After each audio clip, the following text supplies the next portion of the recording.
대한민국은 OECD, IMF, UN에서 선진국으로 분류한 나라입니다.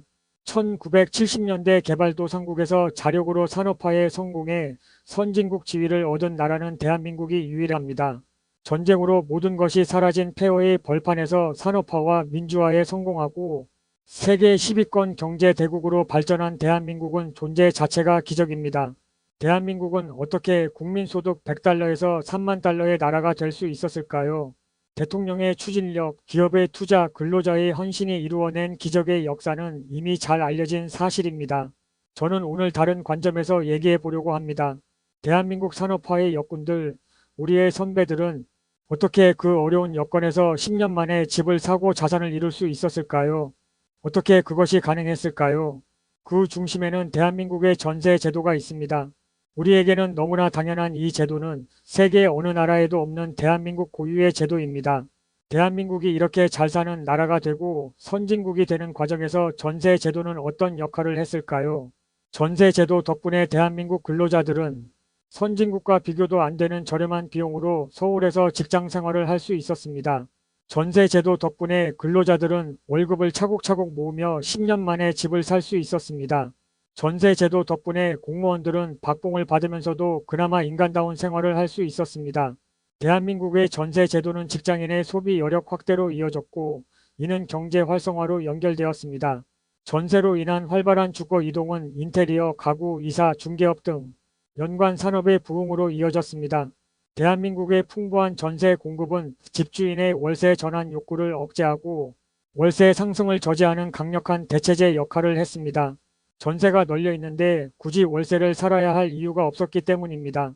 정리하자면 전세 제도는 대한민국 근로자의 주거 안전망이자 내 집 마련과 자산 형성의 디딤돌이자 사회초년생의 인간다운 생활을 지탱해준 버팀목이었습니다.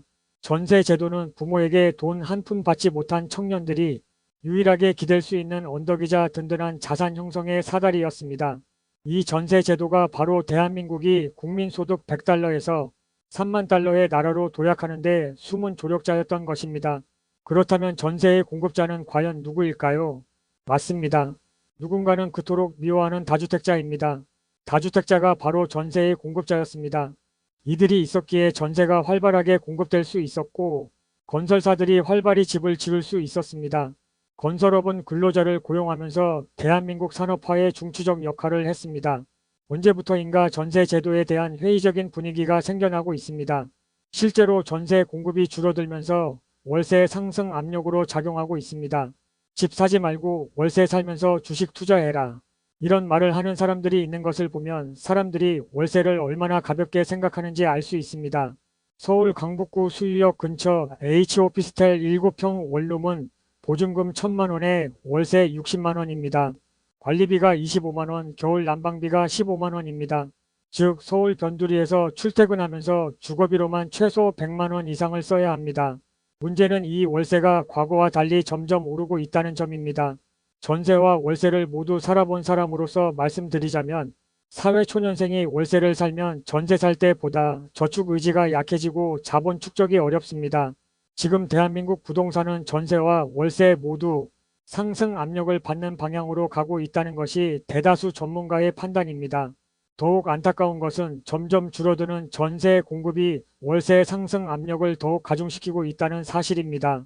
사회초년생 근로자들이 그나마 인간다운 생활을 할 수 있게 해주고 신혼부부의 내 집 마련과 자산 형성의 사다리가 되어준 제도가 점점 무너져가고 있는 것입니다.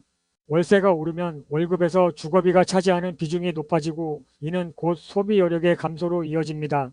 이러한 현상이 과연 대한민국 경제에 좋은 영향을 미칠까요? 복지 비용 증가와 재정 확대는 미래 세대의 부담으로 이어질 것입니다. 화폐 가치는 점점 떨어지고 청년들은 더욱 힘들어질 것입니다.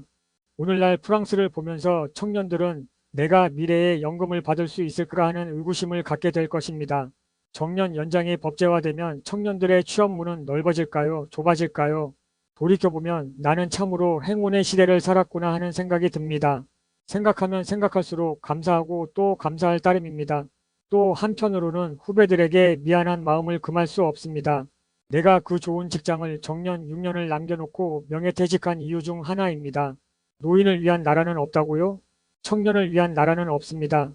오늘 방송이 도움이 되셨다면 자유어람TV 구독 버튼 한번 눌러주시면 저에게 큰 힘이 됩니다.